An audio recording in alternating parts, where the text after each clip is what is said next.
متابعي موقع انصار ومحبي اتحاد طنجة، مرحبا بكم معنا.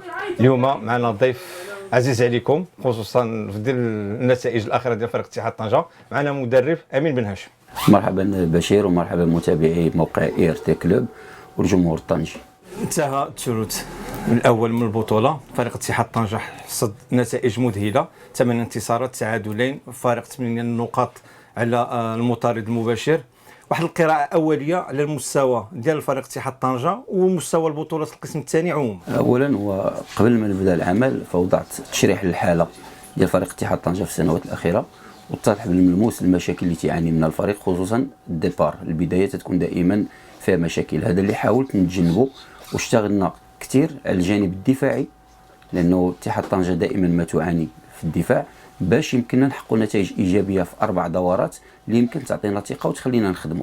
هذا اللي وقع. بالنسبه للمستوى العام ديال الدوري الثاني في الثلث الاول، نظن انه جد متقارب، اغلب الفروق متقارب الاداء ديالها، ما كاينش لاعبين كبار او كثار اللي يمكن يديروا الفريق، فالكل تيبحث على مجموعه. هذا اللي خلى كيف قلت لك انه يكون تقارب كبير في مستوى بعض الفرق، لانه يمكن تواجه فريق محتل صفوف اخيره تعاني معه، ويمكن تواجه فريق محتل صفوف اولى وما تلقاش معاناه كثيره. دونك كاين تقارب في المستوى. مع الثلث الاخير يمكن الثلث الثاني غيكون بنفس المستوى، ولكن الثلث الاخير هو اللي غادي يفرز كوكبه اللي تتنافس على الصعود وكوكبه اللي تتنافس على البقاء.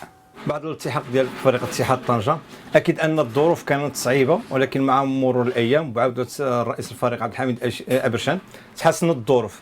شنو هو الاحسان ديال امين بن هاشم قبل اول مقابله وفي هذه اللحظه هذه من بعد الدوره العاشره؟ الاحساس ديالي قبل بدايه البطوله وبعد بدايه البطوله هو ما تغيرش، لانه يمكن نقول لك المدرب تياخذ الدور ديال المخرج قبل ما يظهر الفيلم ويتفرج فيه المشاهد، تيكون هو ديجا شافوا تخيلوا شافوا. دونك انا ديجا شفت الصوره اللي يمكن نهيئ بها الفريق، وخديت فكره على العناصر اللي يمكن ينفذوا لي داك الشيء اللي بغيت، وهما اللي استقطبتهم. دونك ما كانش عندي نظره قبل ما تبدا البطوله ونظره من بعد. النظره اللي كانت عندي قبل هي اللي باقا عندي حاليا، وهي اللي ماشي بها. دونك فقط كاين لونتوراج ديال اتحاد طنجة، المحيط ديال اتحاد طنجة كان محيط فاسد، محيط خايب موسخ بزاف. حاليا بدا تينقص مع توالي النتائج والالتحاق المجموعه اللي تتبغي اتحاد طنجة واللي حايطه بفريق اتحاد طنجة. دوك الناس الفاسدين ما بقاوش كثار، بداو تينقصوا، وثق بيا انه مستقبلا مع توالي الدورات والسنين ما غيبقاوش، لانه النتائج السلبيه والمشاكل هي تتخليهم يكثروا. الان ما تنظنش انه غادي يبقى لهم مكان فريق اتحاد طنجة، وغادي يبعدوا غادي يخليوه في حاله. اذا طلبنا من امين بن هاشم يقول لنا شنو هي الحاجه اللي كانت كتقلقوا قبل من انطلاق البطوله. جوج الحوايج اللي يمكن يخلعوا اي مدرب، هو المحيط ديال النادي، هو الالتزام ديال المسيرين، هو تشبت الجمهور بالفريق. بالنسبه لي ما كانش عندي المشكل الثالث، هو انه الجمهور متشبت بالفريق ديالو وتيتابعوا ودائما معه، خصوصا الترا هيركوليس اللي تتساندنا دائما في السراء او في الضراء. الالتزام ديال المسؤولين لحد الساعه فالحمد لله كاين التزام، ماشي معنا بامور يعني امور مضبوطه، لا بالنسبه للاعبين لا بالنسبه للاداره التقنيه. فبقى المحيط هو اللي كيف قلت لك مع مرور الدورات بدا تيتنقى. دونك هادو هما الحوايج اللي يمكن يخلعوا اي مدرب. فانا كانوا عندي جوج الحوايج كيف قلت لك، المحيط والتزام المسيرين. انما الحمد لله مع توالي الدورات هادشي ما اثرش على الفريق، وكان الالتزام وكانت الامور بخير وعلى خير. الفريق حاليا كيحتل الرتبه الاولى بفارق ديال 8 نقاط، اللي هو فريق مهم. واش يمكننا نقولوا بان هذا العامل غادي يكون عامل ايجابي في باقي الدورات، او انه ممكن يكون سيف ذو حدين، بمعنى ممكن انه ياثر على مستوى اللاعبين؟ هو فعلا يمكن يكون سيف ذو حدين. هو تيبقى الاختلاف فين هو بالطريقه باش حنا غادي نتعاملوا معه. الا عرفنا كيفاش نتعاملوا مع هذا المعطى ديال 8 ديال النقاط ايجابيا غادي يفيدنا، الا ما تعاملناش معه ايجابيا غادي يكون ضدنا. دونك حنا واضعين اهداف، فالان الا اللاعب ما كانش عنده هدف قريب ما تيكونش موتيفي، ما تيكونش متحمس انه يوصل ليه. الا كان عنده الهدف بعيد دائما تيشوف انه بعيد عليه انه يوصل ليه فتيكون تراخي. ولكن الا كنتي دائما تتقرب ليه الهدف تيكون عنده حداه دائما تيبغي يوصل ليه. لهذا حنا الهدف ديالنا دابا حاليا هو 34 نقطه، 34 نقطه قريبه. دونك الكل دابا خصو يجري باش يوصل 34. دائما باقي عندنا الهدف ديالنا، الوقت اللي غادي نوصلوا ليه غنعطيوه هدف اخر اللي يكون حتى هو قريب، لانه خصنا نمشيو مراحل، مرحله 1 2 3 باش يمكن توصل للهدف الكبير. ان الا ما بينتيش للاعبين فقط حطيتيهم قلتي لهم عندنا نهايه الموسم خصنا نصعدوا، صعيب.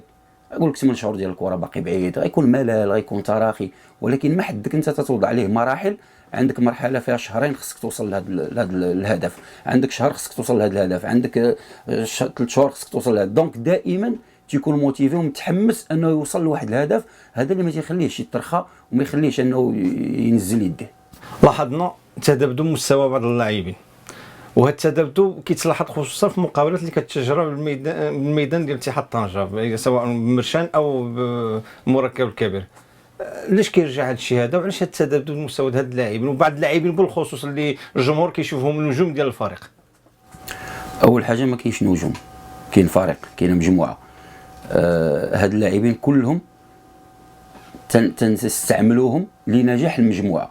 دونك كاين الطريقه ديال اللاعب اللي تغيرات، يمكن نعطي مثلا حمودان الطريقه ديال اللعب ديال الموسم الماضي عكس الطريقه باش تلعبوا الان، فخصو وقت باش يتاقلم معها وباش يعرف الادوار الدفاعيه والهجوميه ديالو. لانه كاين اللي غادي يلومني غيقول لك انه تنعتمد على طريقه دفاعيه وانه ما تنحررش اللاعبين، باش يمكن مثلا حمودان نشوفوه كيف شفناه الموسم الماضي تيسجل، وانا حمودان يمشي ماركي ليا جوج ويتماركاو عليه 4، ما يمكنش. دونك تنقلب على لا سيكوريتي، نحصن الدفاع ديالي، ما تسجلش عليا اهداف، ولو كان انه نقدر نفوزها بنص نماركيها نص، ما نماركيش حتى هدف. لانه المهم حاليا هو 3 ديال النقاط. ملي غادي تبقى تجمع 3 ديال النقاط في كل مباراه وغادي تحسن الترتيب ديالك وتكون مرتاح، هاد الساعه يمكن لك تغير الطريقه ديال اللعب ويمكن تبحث على اشياء اخرى.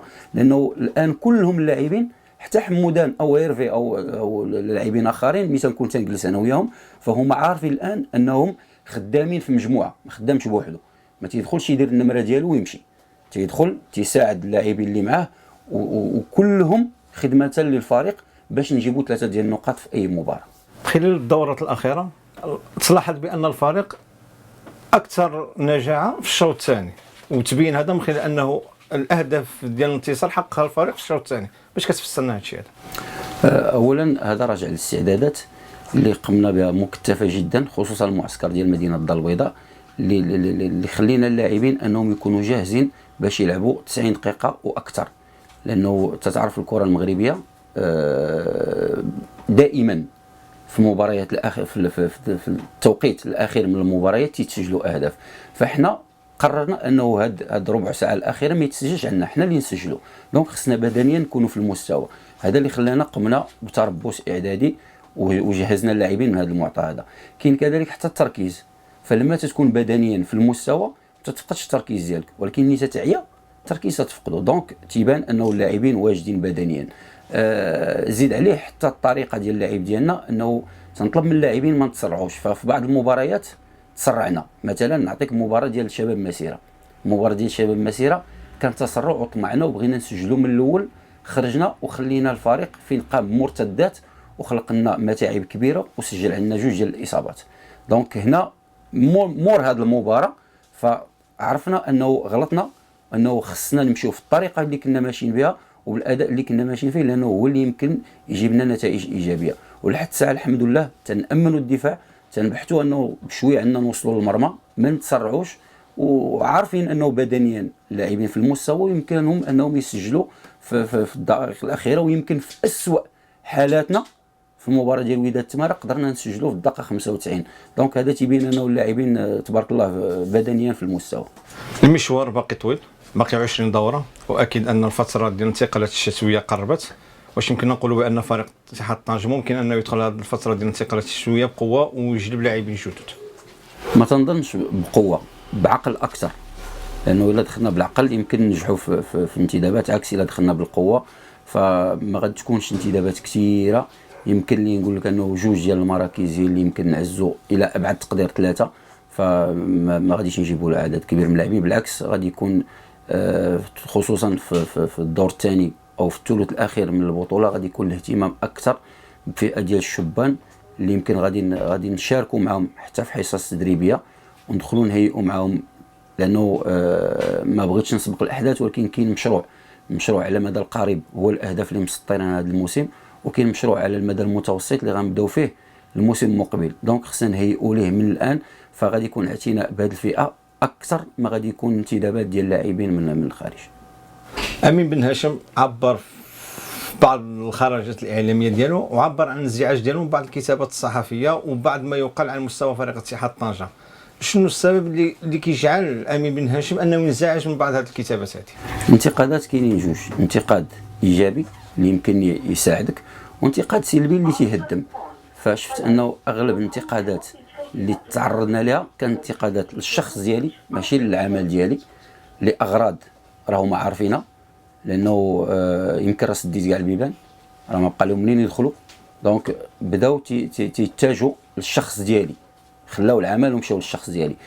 حاجه اخرى انه كاينين الناس اللي تنشوف انا في المغرب كله، اقسم بالله الا فين ما مشينا الناس تيوقفونا وتقول لنا راه بغينا اتحاد طنجه طلع القسم الوطني الاول، وتنشوف هنا في مدينه طنجه ناس اللي ما باغينش الفريق يصعد. فهاد الشيء تيضرني في خاطري. علاش؟ لانه عندهم اهداف شخصيه. في الاول فاش يلاه جيت تعرضات عليا بزاف ديال الحوايج، ويمكن الا كثروا راه غنخرج حتى بالاسماء ديالهم. بغاو يتشاركوا معايا في انتدابات، بغاو يفرضوا عليا انتدابات، وبغاو يديوني يكريو لي الديور، ما خلاو ما بغاو يديروا معايا. هذا الشيء انا سديته، ما يديروش معايا. انا مآمن بالله ومآمن بالعمل اللي تندير، وعندي دعم ديال الجمهور وعندي دعم ديال المكتب المسير مسانديني واللاعبين. دونك ما غنخاف من حتى شي حاجه، وإلا بقاو مكثرين فهادشي راه غنخرج لهم بالسميات ديالهم ونخرج لهم في وجههم، لانه بركه عيقوا بزاف على هذا الفريق. 7 سنين هما تينهبوا فيه، 7 سنين هما تيتكرفسوا عليه. الله يجعل شي بركه. جا الوقت اللي يكون معقول واللي الفريق يمشي في الطريق صحيح يعطيوه الاتساع. امين بن هاشم، نزعوا عليك الثوب ديال المدرب ونهضروا معك كعضو ديال اوترا هيركوليس. كيف جات الفكره ديال انضمام اوترا هيركوليس؟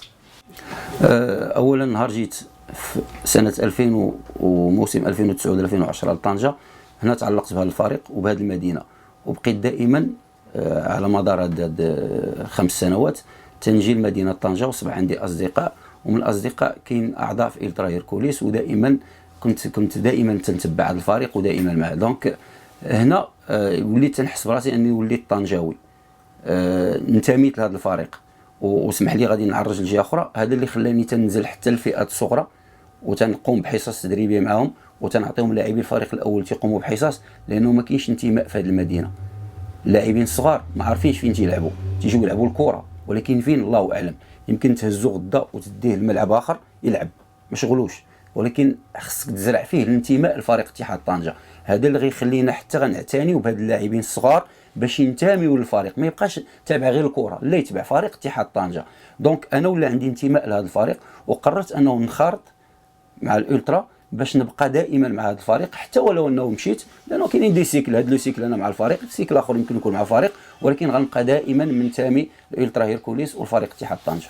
المقابلات الاخيره ديال فريق اتحاد طنجه بدات كتشهد عدد غفير من الجماهير اللي كتجي كتشاهد الفريق ديالها وتتبعها، واكيد انك كتبحث على الفرجه، وبعض المرات كتخرج مقلقه. شنو هي الرساله اللي ممكن ان توصلها لهذا الجمهور هذا، وشنو هي الرساله اللي توجهها عموما للجماهير وعلى راسهم اولترا هيركوليس؟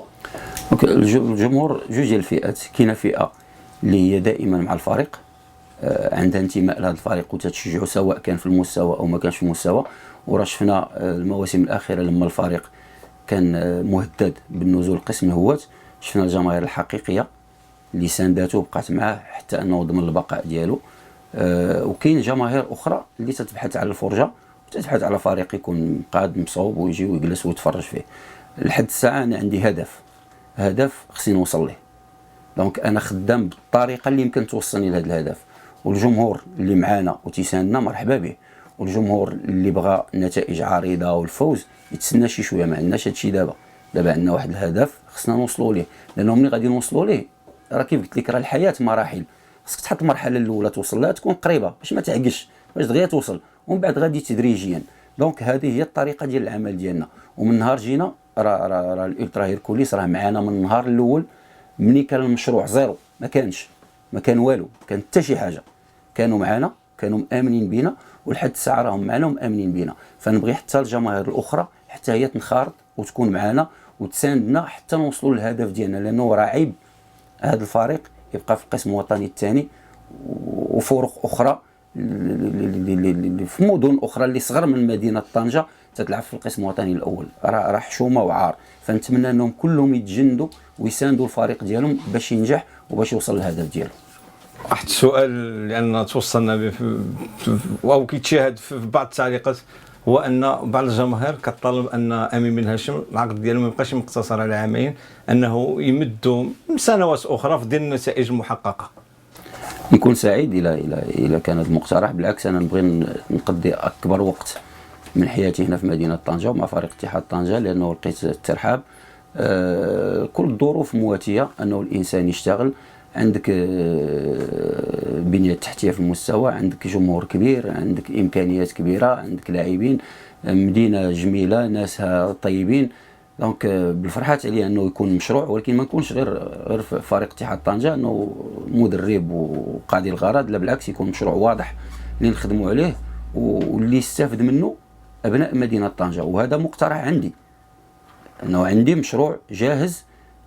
كيف قلت لك لما نوصلوا لواحد الهدف اللي هو مسطر، ديك الساعه غنحط هذا المشروع هذا اللي جاهز، اللي يمكن مستقبلا من هنا سنتين تبدا تشوف فريق اتحاد طنجه تيلعب اكبر عدد من اللاعبين من مدينه طنجه، وما تكونش انتدابات ب 14 ب 15 لاعب، تكون فقط جوج ديال اللاعبين، 3 4 الى ابعد تقدير من خارج مدينه طنجه، والكل يكون من هنايا. وهذا مشروع عندي كاين، ولما لا يتطبق في مدينه طنجه ان شاء الله مع فريق اتحاد طنجه. باسمكم كنشكروا مدرب فريق اتحاد طنجه امين بن هاشم، وكنشكروه على انه قبل الدعوه ديالنا، وكنضرب لكم موعد في لقاء قادم ان شاء الله. وبالمناسبه كنتمنوا الشفاء العاجل للوالده ديال امين بن هاشم. شكرا، الى اللقاء.